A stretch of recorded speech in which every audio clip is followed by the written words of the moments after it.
Welcome students. So 12th class हम second chapter sexual reproduction in flowering plant study कर रहे थे। उसमें हमने जो लास्ट टॉपिक था जो कर रहे थे वो था क्रॉस पॉलिनेशन। क्रॉस पॉलिनेशन में स्टूडेंट्स हम एडेप्टेशंस पढ़ रहे थे। एडेप्टेशंस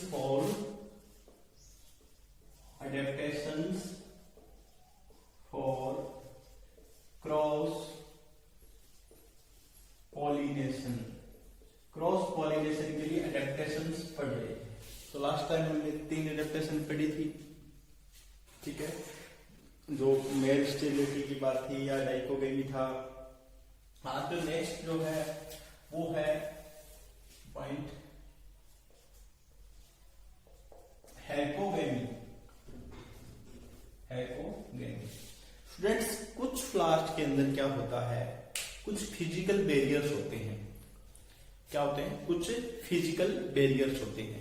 फिजिकल बैरियर किसमें? मेल और जो फीमेल पार्ट होता है उनके बीच में कोई ना कोई एक ऐसा फिजिकल बैरियर आ जाता है जो पोलन ग्रेन को फीमेल पार्ट तक पहुंचने नहीं देता। पोलन ग्रेन को फीमेल पार्ट तक पहुंचने नहीं देता, ठीक है। जैसे कैलोट्रोपिस के अंदर होता है। कैलोट्रोपिस में क्या होती है? गाइनोस्टेजियम डिस्क होती है जो उसके फीमेल पार्ट के ऊपर होती है, तो उसके ऊपर पोलन ग्रेन नहीं जा पाएगा। तो वो किसको रोकेंगे? सेल्फ पॉलिनेशन को रोकेंगे। तो वहां पे क्या होगी? क्रॉस पॉलिनेशन के चांसेस बढ़ते हैं, ठीक है। तो the physical barriers between the male part and female part of flower which prevents self pollination, which prevents self pollination। ये सेल्फ पॉलिनेशन को प्रिवेंट कर रहे हैं। तो कौन सी पॉलिनेशन होगी स्टूडेंट्स? यहाँ पे क्रॉस पॉलिनेशन होगी। क्या होगी? क्रॉस पॉलिनेशन, ठीक है। The pollen from the anther unable to reach the stigma. Anther से पोलन जो है वो स्टिग्मा तक नहीं पहुंच पाएगा। उसी फ्लावर की बात कर रहे हैं। तो वहां पे क्या आगी? हैकोगेमी बोलते हैं, फिजिकल बैरियर होता है। एग्जांपल इसकी बात करें तो एग्जांपल में कैलोट्रोपिस। कैलोट्रोपिस के अंदर क्या होता है? गाइनोस्टेजियम डिस्क प्रेजेंट होती है। कैलोट्रोपिस आप देखना, गाइनोस्टेजियम डिस्क उसके ऊपर प्रेजेंट होगी, एक लेयर होगी। वो क्या है? पोलन ग्रेन उसके पास पहुंच नहीं पाएगा, तो सेल्फ पॉलिनेशन को वो रोकेगा। हैकोगेमी क्या होता है student? The physical barrier between the male part and female part of the flower. Male part and the female part of the flower which prevent self pollination. Pollen from the anther unable to reach stigma. Anther से pollen जो है वो stigma तक नहीं पहुंच पाएगा। किसके कारण? क्योंकि यहाँ पे क्या है? फिजिकल बैरियर्स प्रेजेंट है। क्या प्रेजेंट है स्टूडेंट्स? यहाँ पे फिजिकल बैरियर प्रेजेंट है। तो इसको क्या बोलते हैं? हैकोगेमी एक एडेप्टेशन है।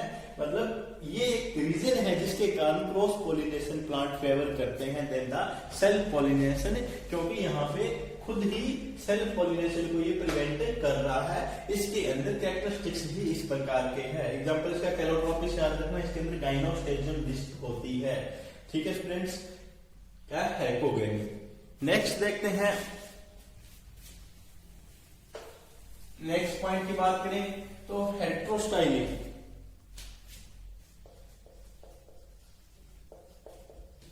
हेट्रोस्टाइली देखो स्टूडेंट्स, कुछ प्लांट के अंदर आपने 11th में मॉर्फोलॉजी पढ़ा था, तब भी पढ़ा था।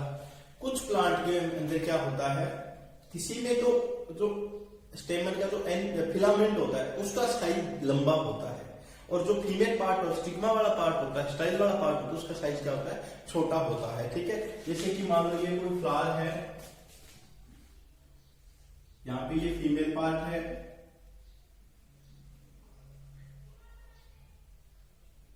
और यहाँ पे जो भी पार्ट इसके पेटल्स होती है, ये जो इसका क्या है? मेल पार्ट है, ठीक है। दूसरी कंडीशन क्या होती है, सेम ही बना देते हैं यहां पे। फीमेल पार्ट इसके अंदर क्या है, बड़ा है,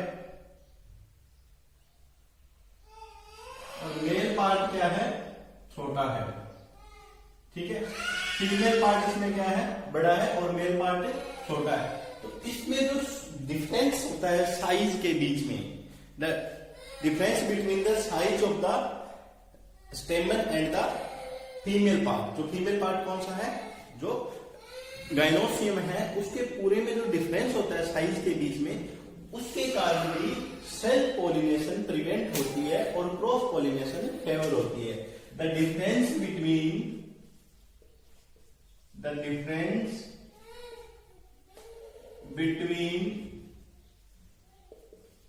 the size of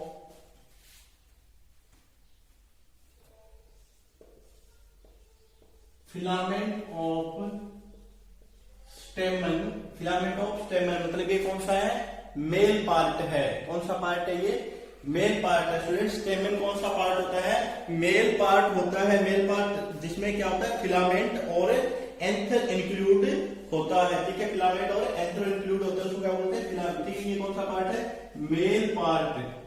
the difference between the size of filament of stamen and style. ठीक है, स्टाइल कौन सा है, फीमेल पार्ट के अंदर आ जाती है। ठीक है, स्टाइल ऑफ कार्पल, यहां पे आप लिख सकते, स्टाइल ऑफ कार्पल, ये कौन सा पार्ट है, फीमेल पार्ट है। कौन सा पार्ट है, ये फीमेल पार्ट है। तो difference between the size of the male part and female part, इसी में तो क्या होता है, ये देखिएगा, जैसे ये फिलामेंट है, फिलामेंट, और ये क्या है, स्टाइल है। तो इसमें फिलामेंट ज्यादा लंबा है तो इसका पार्ट ऊपर चला जाता है काफी, और इसमें फीमेल पार्ट बाहर चला जाता है। तो बाहर से आने वाला कोई भी पोलन ग्रेन उसके ऊपर लैंड कर सकता है, और ये पोलन ग्रेन बाहर जा सकते हैं। तो ये भी एक क्रॉस पॉलिनेशन को फेवर करते हैं। किसको फेवर करते हैं, क्रॉस पॉलिनेशन को। किसको फेवर करते हैं स्टूडेंट्स, क्रॉस पॉलिनेशन को। तो हैकोगेमी एंड द दूसरी कौन सी है यहाँ पे, हेट्रोस्टाइली। दूसरी पॉइंट कौन सा है, हेट्रोस्टाइली। ठीक है, ये पॉइंट्स इसके अंदर है। उसके अलावा स्टूडेंट इसके अंदर सेल्फ स्टेरिलिटी भी हो सकता है। सेल्फ स्टेरिलिटी क्या होता है, जो सेम प्लांट का जो पोलन होता है उसी प्लांट के स्टिग्मा के ऊपर जर्मिनेट नहीं कर पाता, can not germinate on the same stigma. ठीक है, अपने फ्लावर के, उसी प्लांट के फ्लावर के स्टिग्मा के ऊपर जर्मिनेट नहीं कर पाता, उसे सेल्फ स्टेरिलिटी बोलते हैं। सेल्फ स्टेरिलिटी और मेल स्टेरिलिटी के ऊपर एक पूरा लेक्चर हम इसके ऊपर बनाएंगे। तो ये स्टूडेंट्स एडेप्टेशंस है हेट्रोस्टाइली एंड द हैकोगेमी। तो ये क्रॉस पॉलिनेशन को फेवर करने वाली कुछ पॉइंट्स हैं। अब जो मेल स्टेरिलिटी क्यों होती है या क्या उसके रीजंस रहते हैं, या जो सेल्फ स्टेरिलिटी होती है, ठीक है, ये देखो सेल्फ इनकम्पेटिबिलिटी बोलते हैं उसको। तो उसको उसका क्या होता है, सेल्फ स्टेरिलिटी में जो सेम प्लांट का जो पोलन ग्रेन होता है वो उसके स्टिग्मा के ऊपर जर्मिनेट नहीं कर पाता। ठीक है, तो उसका भी हम अगले लेक्चर के अंदर उसको भी स्टडी करेंगे, दोनों में डिफरेंस भी देखेंगे और उनके रीजंस भी पढ़ेंगे भी क्यों होते हैं। ठीक है, तो ये कौन सी है, हेट्रोस्टाइली। ठीक है, इसका एग्जांपल्स अगर हम देखें तो प्रीमुला, लाइनम, ठीक है, ये इसके एग्जांपल्स आपने याद करने हैं। तो ये स्टूडेंट्स एडेप्टेशंस है क्रॉस पॉलिनेशन की। ठीक है, कौन कौन सी हमने पढ़ी है, dichogamy, self sterility, male sterility, self sterility, heterogamy, herkogamy. ठीक है, तो इनके अंदर क्या है, size of stamen and style के अंदर फर्क है। एक में क्या होता है, फिजिकल बैरियर्स आ जाते हैं। ठीक है, तो एक में डेवलपमेंट अलग अलग टाइम पे होती है, उनके बेस पे वो ये सारी चीजें किसको फेवर कर रही है, सारी जो कंडीशन है किसको फेवर कर रही है, ये सारी कंडीशन क्रॉस पॉलिनेशन को फेवर कर रही है और सेल्फ पॉलिनेशन को प्रिवेंट कर रही है। तो ये स्टूडेंट्स अपना टॉपिक था adaptations for the cross pollination. अब हम नेक्स्ट जो है जो पॉइंट्स हैं वो देखेंगे, डिस्कस करेंगे। एक लेक्चर तो अपना होगा सेल्फ स्टेरिलिटी और मेल स्टेरिलिटी के ऊपर, और उसके बाद जो होंगे वो अलग अलग जो एजेंट्स ऑफ द पॉलिनेशन है, क्रॉस पॉलिनेशन के लिए जो पॉलिनेटर एजेंट्स की जरूरत होती है उनके बारे में डिस्कस करेंगे। Okay students, thank you.